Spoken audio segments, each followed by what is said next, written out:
We are live. Great. On the internet? Welcome everyone to the Azure Functions live webcast. I am here today with some members of the Azure Functions team. I'll have you introduce yourself, Matthew. You haven't been on a webcast in a while. I know you're digging deep this month. Yeah, we're getting the good stuff. I'm Matthew Henderson. I'm a program manager on the Functions team. Great. And I'm Eduardo Laureano, also program manager on the Azure Functions team. We're on the Azure Functions. And I'm Jeff Holland, spoiler alert, program manager, Azure Functions team. Sometimes we get devs to join us, but today they were just like, no, too rainy. Let's just make Eduardo. They let us run wild. Exactly right. So we get to say whatever we want. We're going to say ship dates. We're going to say it's releasing end of February, and it will be set in stone. Scope creep by webcast. So I'm seeing great chat in the chat, which means I'm assuming you can hear us and see us just fine. I even see Mark Decker's pixel art from the. Maybe we'll start there. Have you all seen what Mark's been building? Yeah. The Azure Functions game. You know what's funny? I played like the V1 of the game. Because he's got he's at like V8 right now. I know. Right? I can't keep up. So for folks who may not know, what are we talking about? Yes. So there is. Let's see if I can pull this up in a separate window right now. So Mark has been working. I would let him paste a link to it directly, but it won't let him paste a link into chat because YouTube is strange that way. Mark's been working on a pixel art game, and the object of the game, how would you describe the object of the game? Like collect functions to save the data center? Listen, the object is just experiencing the thing, man. Like, it's great. Let's do a plug here. I found a tweet that references it. So if you follow Mark, we're doing a plug for you right now, Mark, because I saw you in chat because you said hi. So let me share this on my other screen, and I will let you all see it right here. So this is the Azure Functions, the game. This was back when it was V0.7, but that was however long ago, on January 14th, and it's now January something, so it's probably like V12 now. I hope it goes GA soon. Yeah, me too. We're waiting for it to go GA, but it's a very incredible game. You can support the game either through plugging it in webcast or by playing with it. Very cool art style, very cool objective of the game, where you can go through and collect energy. So there is a plug for that, Mark. Very cool job, and that's hence we are plugging it here for you all to check out. So all right, should we start with the other stuff as well? So for those who haven't joined a webcast before, as you can tell, we just have fun, but we will cover what's new, what's coming, upcoming events, some community highlights. We just kind of did one out of order, which was the Azure Functions game. But then one of our favorite parts is we'll do Q&A throughout. So if you're watching the live stream now, go ahead and pop into the chat window and ask a question. If you're watching the recording of this and you want to ask a question, just at Azure Functions on Twitter, and we can answer them offline as well. So, I guess we're not showing our faces anymore. Fantastic. Any other update? This is the first webcast we've done since October. Oh, wow.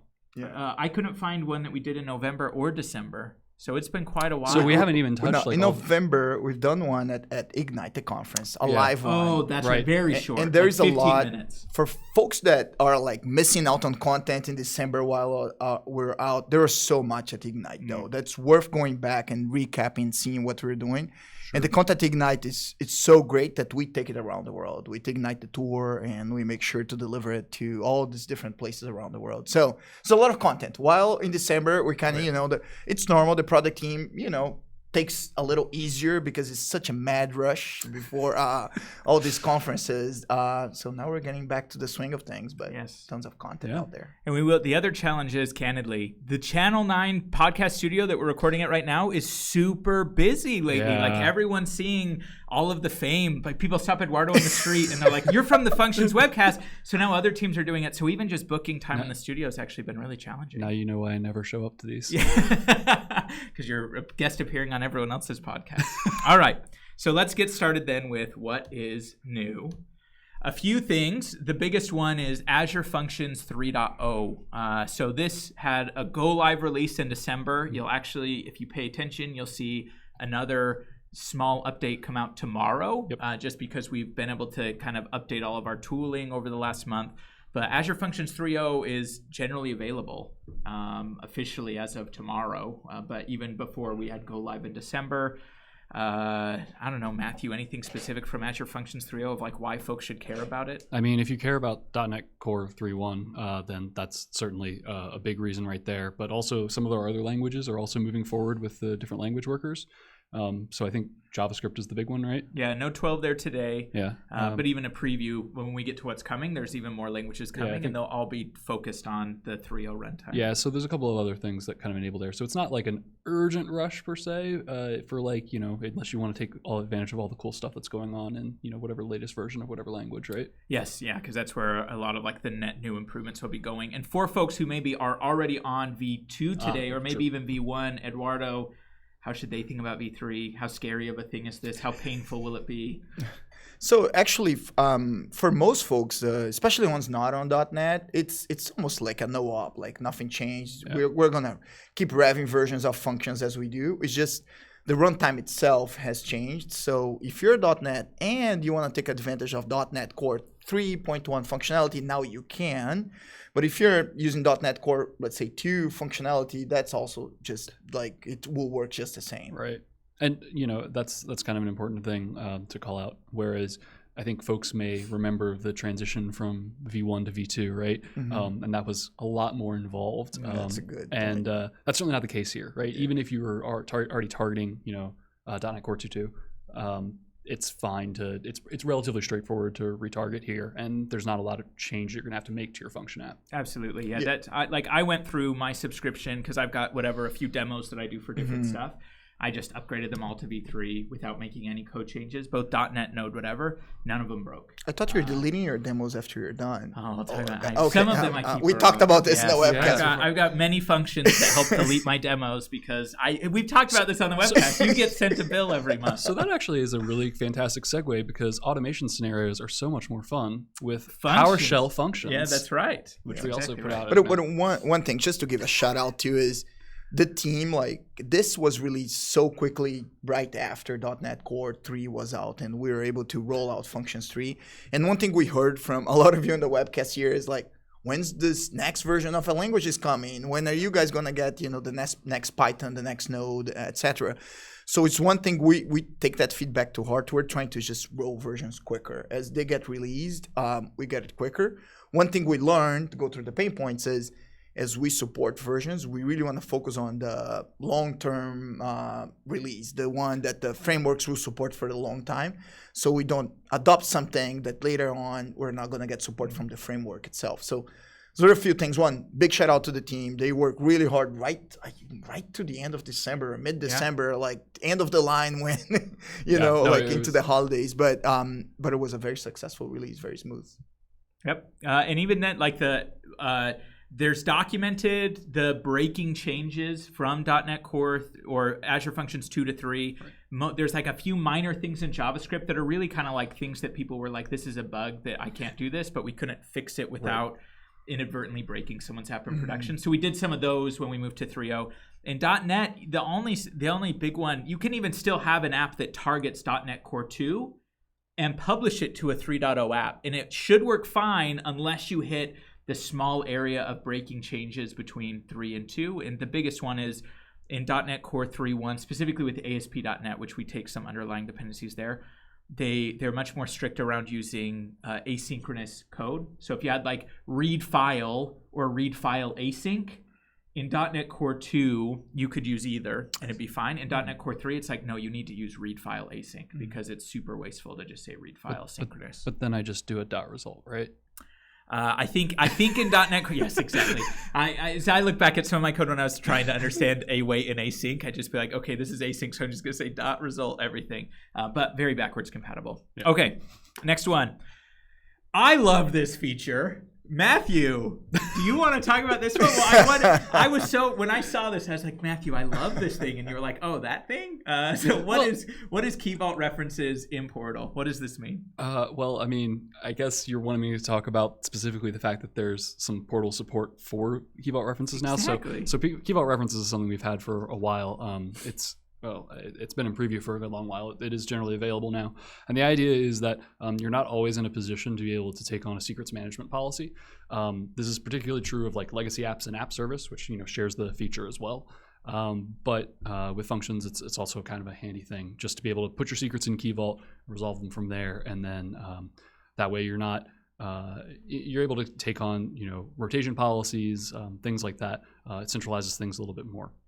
So it uses managed identities on the covers and all these things, but it's really easy to mess up because you have to set your access policies in Key Vault properly. And we found that a lot of people were not doing that. So we're very we're seeing actually a lot more success with the feature now, just because there's now some UX presence that will actually talk you through like, hey, this is what's broken, this is the type of error we're getting from Key Vault, or even just small syntax things. So it's just a way of helping. I mean, effectively you're just dealing with an app setting, but this app setting basically has extra metadata attached to it. So it's kind of a small thing, but it's a really nice quality of life improvement. Perfect. Great. Next one, Durable Functions 2.0 This is again an artifact of the fact that the last one we did, Durable Functions, was like 2.0 Preview 3. And it was just about to GA. So it's officially GA now. Not a whole lot of updates there, except it's GA. If you've watched previous webcasts, it's worth noting. But I mean, 2.0 has a lot of really cool stuff in it. That's a nice upgrade from View 1. Absolutely. I mean, I'm particularly a big fan of durable entities myself, but entities is huge. The other one, like they've got the durable HTTP thing, totally. So you can make an HTTP call from an orchestration, which actually is a great segue to. So then that's the one that allows for you to split your orchestrator activity functions in separate function app, and they call. Yeah, that's one pattern. The HTTP is you could have an HTTP function in PowerShell. You could have an orchestration that's written in JavaScript or C#, which are the two languages today. But your orchestration could call that PowerShell thing over HTTP. But the pattern we see sometimes is the orchestrator itself might not be super busy, but the activity functions might scale like crazy. Yeah. So you might that in separate function app planes because one's going to take dozens of instances where the other one might just take one instance the whole time. So especially so if allows it's for like that. fanning out type stuff. Fan out's the one I'm thinking. Yep. Great. So talking about entities, this is a brand newer one, and it came out in late December. So this isn't just an artifact of the fact we haven't had a webcast in a while. So durable entities, which we've shown on the webcast before, I think we showed counters previously. This is the ability to have an entity that will set a reminder. So you can have an entity which you can kind of think of it like it's actor-like. It's not an actor. It's like, hey, in the instance of the counter, we're like, this is a counter entity. It can increment the count. It can decrement the count. Eduardo has a counter. Jeff has a counter. Matthew has a counter. They all work nice. Reminders is nice because you can have an operation that says, actually, in an hour, wake yourself up and check something. Right. So I'm actually using this today in a project that I have on GitHub that I'll show you. Again, the common theme of Eduardo giving me a hard time for my Azure spend. I have a function, which is a durable entity, which is every time I create a resource group, Event Grid triggers this entity, and I get information. I'll zoom in here a little bit, which is like, hey, I know the resource ID of the resource group that was created. And what I do here is I schedule the entity, and I say wake up in 1 day and delete it after 1 day. So it sets a timer, and then you'll see here I'm scheduling the entity, and I'm saying, hey, schedule the death of this resource in 1 day. Now I have some other stuff in the entity too. In fact, I think I can show you without showing you my whole text message history, which I can, which is like, hey, I can create a resource, and it will be like, hey, I'm going to delete it in 1 day. But then I can actually text back and be like, actually extend the life of this thing 3 days. It will schedule the entity to now say, actually don't destroy yourself in 1 day. Wait for 3 days because I have this Kata demo that Eduardo needs in 2 days. So this is all like every resource group I have now is now an entity, and I'm scheduling when it expires so then it can go clean itself up, and that can be very flexible. Yeah, this is a really, really nice pattern in general. Yeah, the whole scheduling things opens up a whole bunch of stuff around IoT and everything else. Yeah, and so it's worth calling out, like when we talk about entities, you mentioned sort of, kind of what it's like and things like that. But I always think about it as the ability to bring application state in a little bit more easily. Whereas like durable orchestrations were really more about orchestration state and sort of like the actual act of processing my logic. This is a way for me to actually bring in the data of, hey, this particular resource is modeled and can have something attached to it, which is really handy. Yeah, that's great. That's a great explanation. So with that,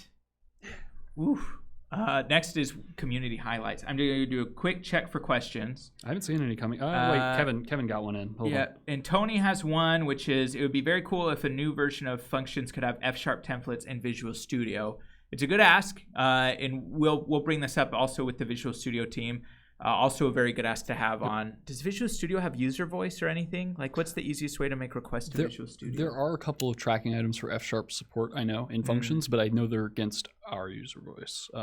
Sure. So yeah, that's something for us to follow up on. It's a conversation we've been having off and on. So keep pinging us on that, and we'll make sure we get you a user voice, something you can upvote. Yep. And then the other question is it safe to do an in-place upgrade to durable functions v2?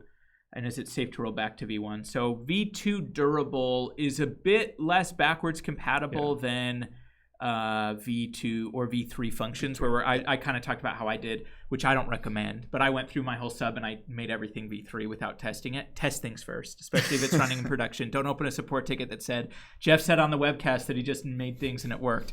But for v1 and v2, specifically, Kevin, if you're using C#, one of the big changes we made to v2 is most of the stuff you pass into a function now is an interface rather than the actual type itself, specifically to make things like testability much easier. So you might need to go through and refactor and change it from like durable client to iDurable client. Other than that, the orchestration code stays almost the same. So it's not, you couldn't do an in-place one most of the time. Like you'll probably have to make one or two small changes of code, but the orchestration logic stays the same. It's really just things like the interfaces we improved. We changed the name of some APIs. Pretty minor. It should be a minor upgrade, but not something as seamless as just toggle to v2 and then toggle back to v1. And in progress orchestrations will still be fine, right? Yeah, there's a doc on how to version durable regardless. Right. So you'd almost just treat it like making a change to the orchestration. You'd have to conform to the same. We kind of give three options, which is like you can just keep in place things going as long as, like, if you don't touch the orchestration logic, it should be fine. The logic specifically. Yeah, if you don't mess with the logic, it should be fine. But there's a whole doc that goes into all that too. And then the last one, going to v3 before anything Azure Functions v3 was announced, more dangerous way. I don't know, Yanni, if that, I don't know. You can ask that again. I think there's a question there. It might just be a comment. I don't know either way. But regardless, community highlights. Yeah. Eduardo. I think what is this? Yeah, one main one. You put the slide in my deck. and it's beautiful. It's very festive. It gets even better. Yeah, so over the course of December, and I think some of you might have participated, there was this wonderful initiative initiated by our cloud advocacy team, and we participate as a product team as well. And it was 25 days of serverless, as you can tell. And if you go on Twitter and put that hashtag, you can still see what's there. I put the links there, but it's easy to find. There's a landing page. And each day, there was a challenge, something you could achieve with serverless technologies and you could implement. And it's really hands-on creative scenarios, like things that would be fun for you to do over the break or if you're taking it easy. And we saw great participation. People just want from our own teams contributing to the challenges and the MVPs and all that, but folks that respond to the challenge. So in here, what I'm gonna call out is can you believe there are people that did every challenge every single day, every single one of them. They didn't miss a single one of them. That's really cool. So here are the heroes. Boom. So honestly, this is amazing. They've done every single one of them. And what I love is how much of a global community we are, and we forget about it. So if you look there on that list is like someone from the Netherlands, from the UK, from Poland, and from Australia. So all over the world, we get participation. So it's just fantastic. It's one reason, like, we keep this webcast. We keep talking about, hey, let's do the webcast. It's like it's our chance to kind of like talk to all of you. So it's a special kind of joy as a product like team to be able to see people just having fun with your product. Yeah. Like it really was a special event, and you can still actually use these, by the way. The challenges are still there. You can still even submit solutions, I think. Obviously the 25 days themselves are up, but the stuff is still there, and we've seen a lot of really cool diverse solutions in terms of like whether or not they're using functions or durable or logic apps or all sorts of other tech. It's really completely. It's a real fun way to kind of like learn the tech, because you could start with the first challenge and then progress yourself up to the 25th challenge. Yeah. If you complete all of them, contact us. Sure. Yeah. No. And this is like, I know because I was following along with this too, and I was like, oh, this looks like an interesting challenge. So I opened it up thinking it would be something like make a function to return a string. Some of these challenges were actually pretty like difficult problems you had to solve. So the fact that they completed all 25, like that's not a trivial task. We as a team recently, we did an event where Matthew knows where this is going. We took a bunch of the developers for Azure Functions, we took all the PMs, and we locked ourselves in a room for 2 full days. And it was like you have to build a full end-to-end app on Azure that had functions, logic apps, durable functions, API management, all of it. And you had to build like a full architecture solution. And even us, like we were joking, it's like there were parts where like, this is a hard pattern to solve. Like, how do we solve this integration pattern, whatever else? Some of the challenges in this reminded me of that. Yeah. Eduardo, you walked out because you got. He kept saying he had meetings to attend. Yeah. We knew what that was. It's like, I don't know how to correlate to events in Event Grid. I learned how rusty I am at Java. Oh boy. Oh yeah, that's to make it harder on ourselves. We weren't like we can't just use like Visual Studio and C#. So I was working in IntelliJ with Java.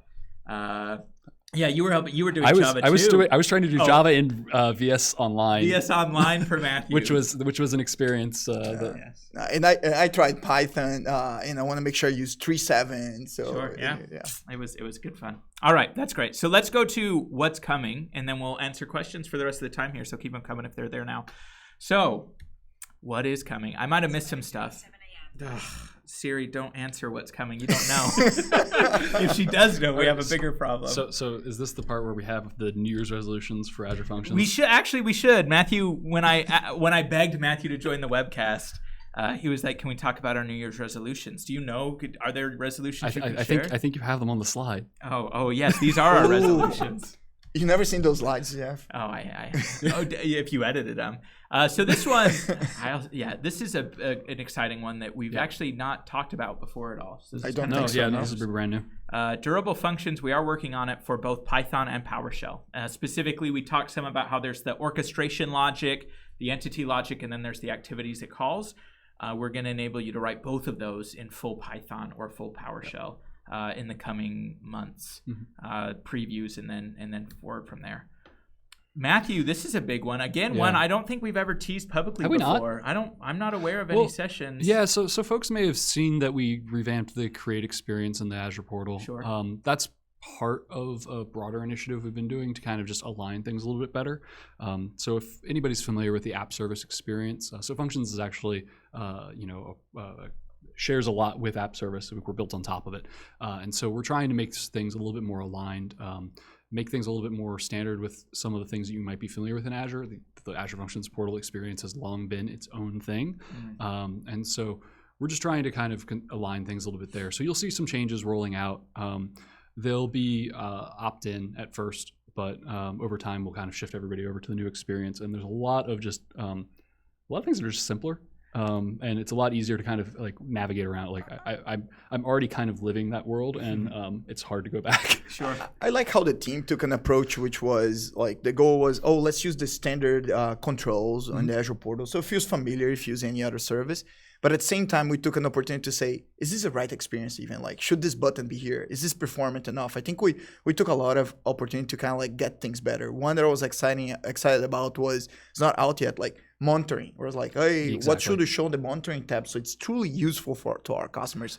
So I think there's a lot of wins that will come with the whole thing. Yeah, fans of App Insights will see a couple of things that light up that are a little bit, a lot nicer.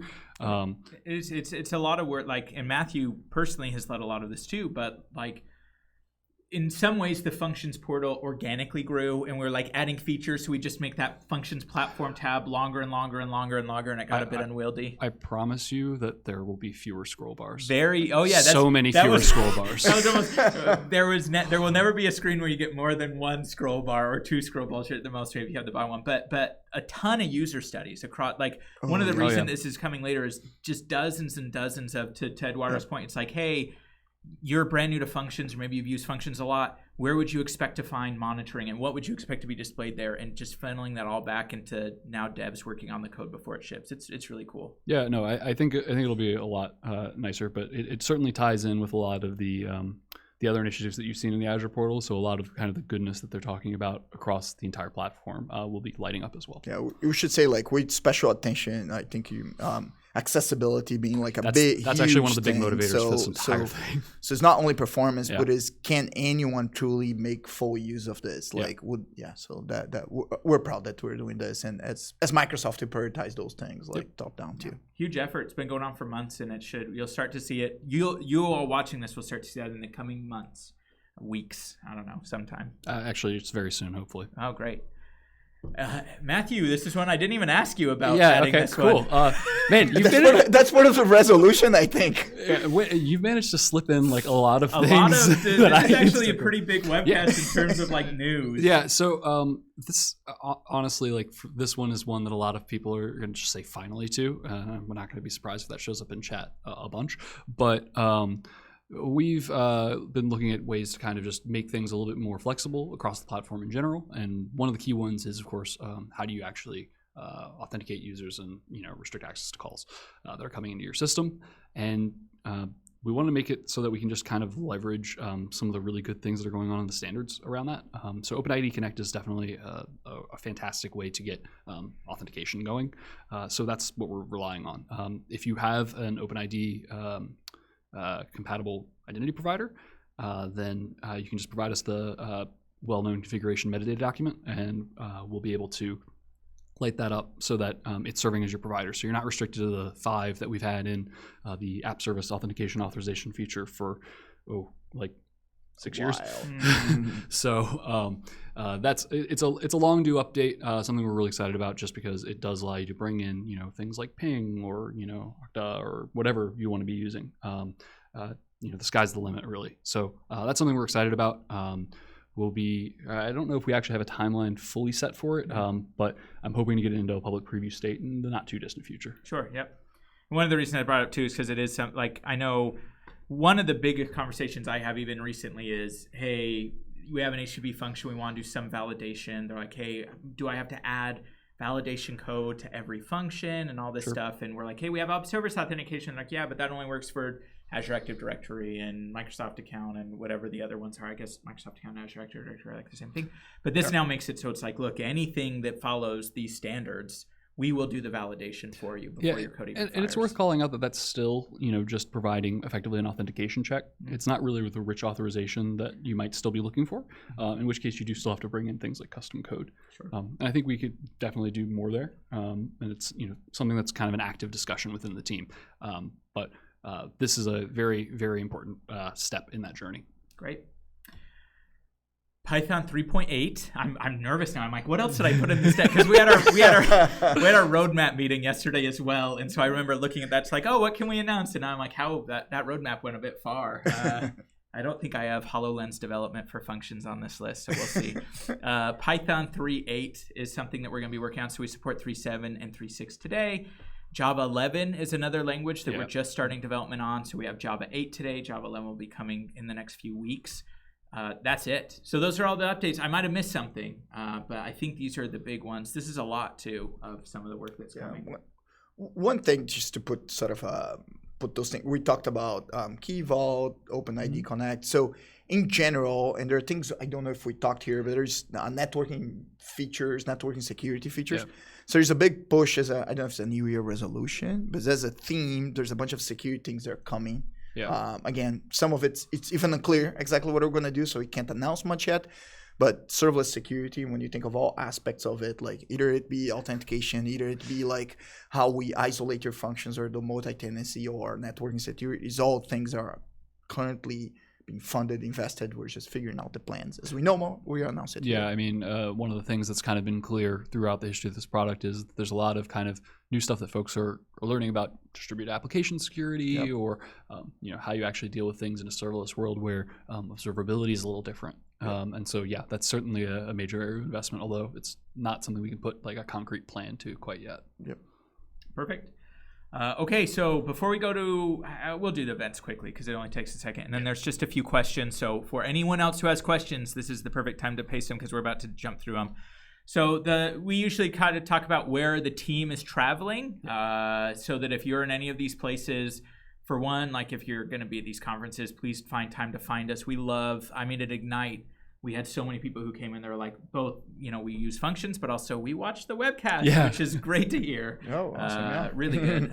But also, like, maybe of user groups or other spots, or even you want us to come talk to, you're working at a company and you're like, hey, can you come do a presentation? I know this first one, Serverless Days Nashville, I'll be doing some traveling around the city the day before and after the conference to just kind of do presentations at companies. I'm more than happy if you have some spots that we should go. So with that, this is kind of the list. Serverless Days Nashville. There's a lot of Serverless Days. This is the only one I know for sure we're attending, because I'm attending. Amsterdam as well, right? Do we know for sure? Amsterdam, someone's going to be Great. going. We know for sure someone will be at Amsterdam too. KubeCon. Might be CSE. So. Oh, sure. Yeah. Yes. KubeCon in Amsterdam. All three of us will be there. Yeah. And worth calling out that KubeCon, there's a serverless pre-day, which is a wonderful event, like really technical. I think it's one of the most technical events we participate on, where different folks from different companies would say, here are the things I'm working on, let's say, eventing or scalability or sandboxing or whatever it is. So if you're at KubeCon, I recommend joining the pre-day. And Serverless Practitioner Summit, March 29th. It is very cool. Like, it's the only large conference session I've been to where there were some sessions that was just like, hey, this is an idea I have of where we should, like, what we should build. Yeah. Like, most of the time I go to a Serverless Days conference, it's understandably because it's Serverless Days, but it's like, this is what we built, or let me tell you about my tool or my company. The Practitioner Summit was just kind of like, here's these patterns. We didn't build something to solve it, but I think we should solve that. And everyone in the room is like, oh, okay. And you have whatever these, where our team is there, a bunch of other companies are there to kind of work in the open on this stuff. Yeah. And just to replug Serverless Days, Serverless Days is a really nice community event in general. Like, if there's a bunch more, and like, even if our team isn't showing up, like, I really want to encourage people to go, because it's one of my favorite events of all time. I agree. It's just a really neat little community thing. See what other people are building, challenges they're running into. I've always enjoyed them. Yeah, extremely local. Like, the thing I love about Serverless Days too, we've talked about it on this webcast before, but I've never seen a ticket for Serverless Days higher than $35. Yeah, like $30. Yeah, it is not a pay us $800 like some of these big keynote conferences. And it's a single day, like single track, like it's very focused, and I love them. Yeah, so I think there's like 12 on the website right now. If you're close to any of them, highly recommend you go. And if you want to, like, if you're on this webcast, you might be more of an expert. If you want to submit, that'd be awesome too. Talk about Azure Functions, whatever else. We're happy to provide whatever content we can. One we missed from the list, now that I think about it, there's going to be a Stateful Serverless Symposium. Is that the official name? Yeah. And that's early March, if I remember correctly, in Whistler, Canada, British Columbia. So smaller event, but also because the space, not as many people are producing technology on, but worth attending if you're really interested on stateful serverless. Great. And then, we go through the PyCon US. We'll have someone from the team there, or at least Microsoft for sure will be there. And then Microsoft Build in Seattle in May 19th. Yep. Great. Okay, questions? We've got a few, actually, that have cropped in. I noticed there was a couple on, like, will the OpenID support work on Linux? Yes. So the when it comes part of that question is important there. So the Azure Functions Linux consumption hosting offering does not yet have that app service authentication authorization feature. That should be lighting up pretty imminently.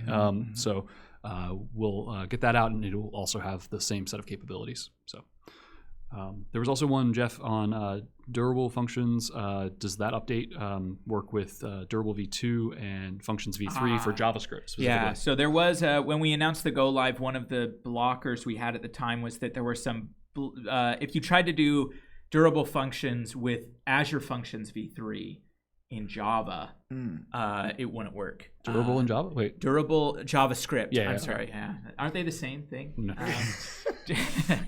The script version of Java. Tweet at Jeff Holland? Yeah. Tabs and spaces. Good thing tabs for life. All right. So the tomatoes are flying. I know. Right? What other things can I do to just stoke the fire? But yeah, that's been fixed. It's rolling out in the current Azure Functions release. So there's a release that started a week ago. It's wrapping up today or tomorrow. that has all the fixes. So by the end of this week, you should be able to install the core tools, run it locally or in the cloud, and not have a problem with JavaScript. So that has been resolved, but it's very recent. Like, I don't know exactly where the deployment is now. We roll it out pretty slowly over the span of a week or two, so we don't inadvertently release a bug. But when that's completed, the code's done. It's just rolling out. So good question there. And then... Ooh. Oh, there was actually a good Twitter thread on this. I don't know how many of you saw it, but one question from Cyrus is, any updates for the binding capabilities? So, for example, using the new Cosmos DB SDK instead of the old one. So a few of our bindings, there's a newer version of the underlying SDK. Right.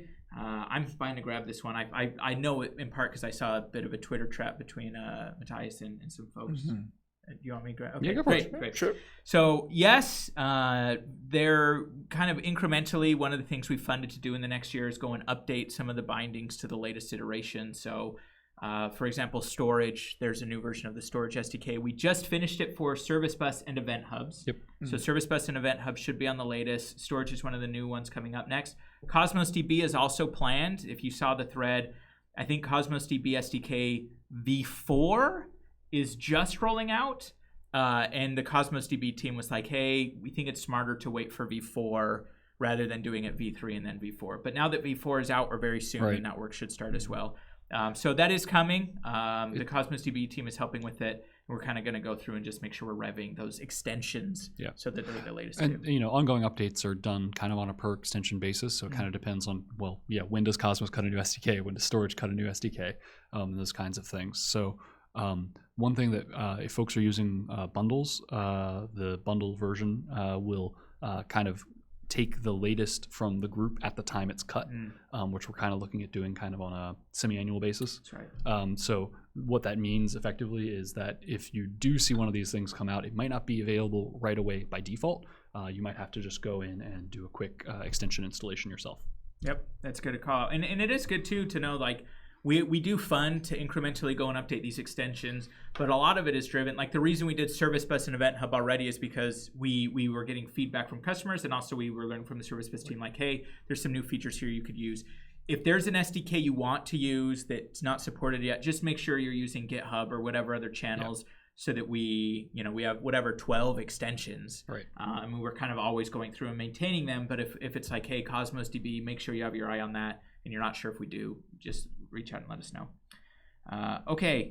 So this one, Eduardo, I'll let you answer this however best you want to. Kirthi asks, what is the largest scale current usage of Azure Functions, and how will they scale if an orchestrator handles 500,000 activities? What are some scaling guidelines? So a lot on there. Some I'm sure we'll be able to share, some we might not be able to, but just in general, scalability, and it sounds like a little bit of it is around durable too. Yeah, I'll start and then you all weigh in. But we do have customers that really stretch the system. Obviously, I can't tell their names but they come with requirements that you wonder is like, are they running like some next social network that's going to be popular? Because that's the amount of parallel like requests per second some of these customers want. I think we have published blog posts that does like 100,000 requests that per thing second. Is old. It is old. The same techniques will get you a lot more now. Yeah. So I think if you worried about max throughput, I think it's something that you can go to the platform and try. Yeah. We do put some defensive mechanisms to prevent just customers unwillingly like somehow taking over all the capacity that we might have in a single region. But if you do hit that number, and again, I talk a lot of customers who are very successful, they didn't even get close to half of that. So it is, and I'm just going to be open here, is that we put a limit of 200 instances. Keep in mind that each instance is multi-threaded, so that means a lot more parallel executions at the same time. So max throughput, we kind of pretty high numbers, what I can say. For sure, over 100,000 requests per second. Some other customers worry about how fast you can scale. We see that more in HTTP workload, that you might have a client and your customers all see that announcement, let's say a link on the TV ad, and they all click on the button at the same time. And the API just boom from 0 to 2,000 requests per second. So we optimized a lot for those scenarios in our platform. I think like when I hear people talking about scalability issues, it's often about downstream resources, to be perfectly honest. Yep. The functions platform is rarely the bottleneck that I've seen, at least. It's the database that's not scaling behind the scenes, that all of those functions that all got woken up by the same, everybody click the button, those kinds of things. You can self DDoS basically. And I was gonna get there, and if that's what Jeff navigated. There are a few knobs though that you can check with us. There are a few things you can control. There are a bunch of best practices. I think one of the sessions I did with Jeff, you went through scalability best practices. Sure. Yeah, that's right. Back at Build. Back at Build, yep. And I pasted two because one of this was durable specifically. So we do have some customers doing some really high load on durable functions. And even Anthony, who joined last month's webcast, I believe. I think we had Anthony on, right? Oh, he was at Ignite. Yeah, so it was. Yeah, he was on the stage. Yeah. He's been doing a bunch of load tests with a few customers. But there's a doc that I pasted in specifically around durable functions, because durable has a few other considerations you need to be aware of in terms of how it partitions activities across, ordering and all those things. So you need to make sure you have the right stuff. 500,000, I think the short answer I give you is yes, it's possible. The biggest consideration, though, is how fast does it need to drain those 500,000 items? Sure. And is it executing at load? Like, is it always at 5,000? You go from 0 to 5,000, and now you need those 500,000 to go in 30 seconds. That's where I'd be like, okay, we're going to have to figure out a bit more here of whether it's premium pre-warmed or splitting that up and sharding it or whatever else. So, it's so far... Functions is running some massive, whatever, Black Friday workloads, other workloads fine. The 100,000 messages per second is probably still the best reference we have for like massive scale, though as Matthew mentioned, it's even out of date now. If we ran the same test just with the perf improvements we made, I imagine that would go 50% higher, if not more. That's some good places. I think you mentioned in passing is you need to really watch your workload. Let's say your workload is memory intensive, then you should really consider premium functions, because you're going to get like 14 gigs per instance instead of 1.5. Or if it's CPU intensive, you can also pick premium, where you can go all the way 4 cores. So there are a few considerations there. But if you have something that's pretty simple, doesn't require much memory or CPU, you might be better off on consumption anyways. Or just even like how asynchronous it can be, right? Like that's one of those things that, kind of to Jeff's point, like sometimes a good pattern is to just kind of offload work into a queue and let it kind of drain as needed, because if it's just going to be a massive spike, but it's all going to be something that can happen, you don't have a human waiting on the other end of it.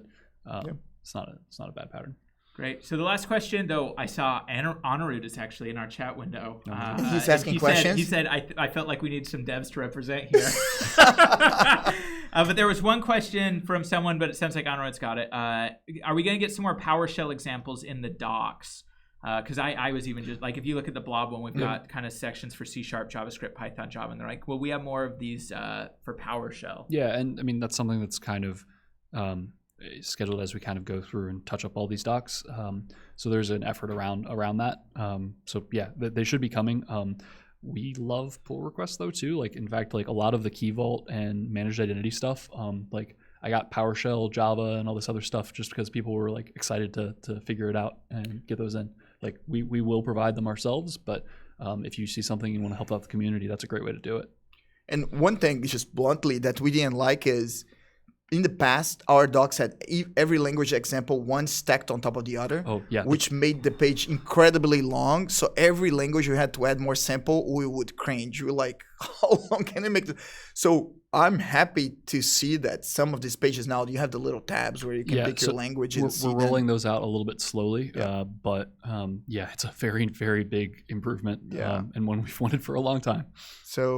So shout out to the docs and docs infrastructure team too that allows for those. But anyways, but we should. I like that comment. We should go look into in the PowerShell examples. That's a good call up. Yeah. And then two more that came in. So one's from Eric, which is, can I use durable entity functions but have the extension encrypt the data for the state that it's storing?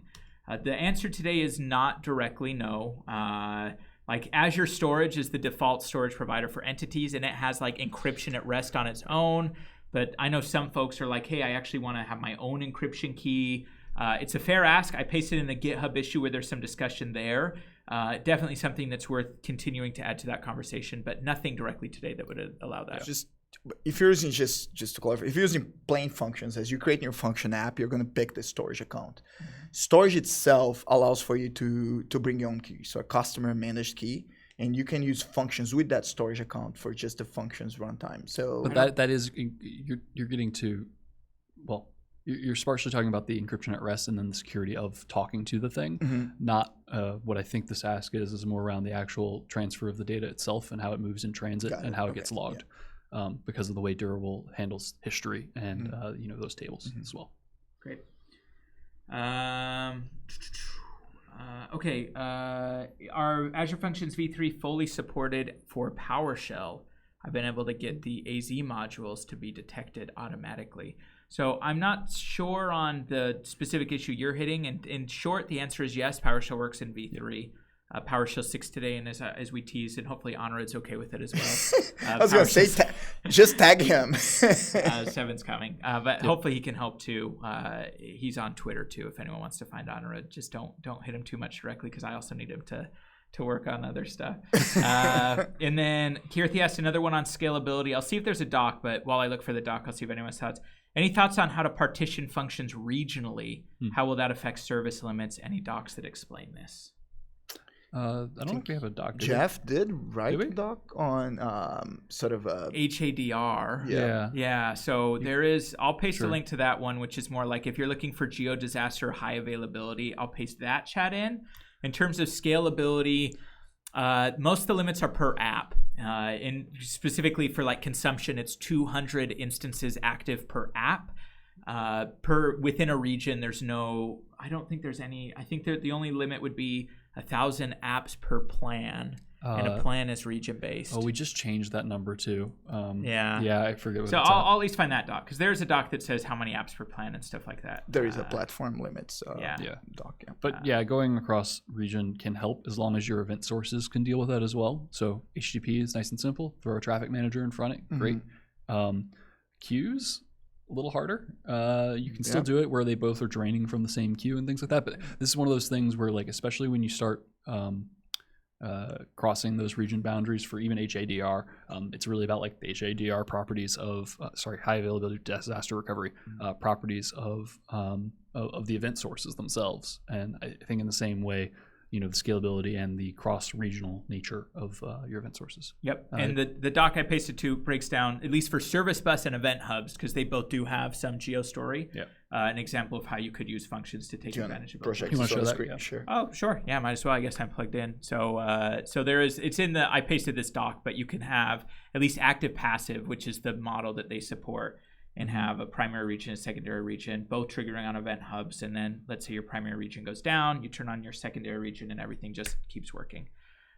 There's also how to do active, but it's, as Matthew mentioned, it's kind of like you do competing. So this talk has a bunch of those patterns we're checking out. Yep. So with that, we always go, I told Matthew, I was like, we don't have much of a demo today, so we're probably going to only take half an hour, 45 minutes, but great questions, great conversation. We will have another webcast in February. I wanted to get it scheduled because it's so hard to schedule in this room, but I don't have it scheduled, so I don't know when. But subscribe to this channel to get notifications. Follow us on Twitter at Azure Functions to get updates. We make a lot of noise before our webcast, which is probably how most of you watching found out about this one. Any last thoughts before we sign off? Good. No, this was great. I love the engagement and the questions were really honestly sharp. Thank you all very much. We will make sure not to have another 3-month gap of webcasts if possible. But it's been great chatting with you all. Thank you both for joining, and we'll talk to you all next month. All right. Bye. Now I have to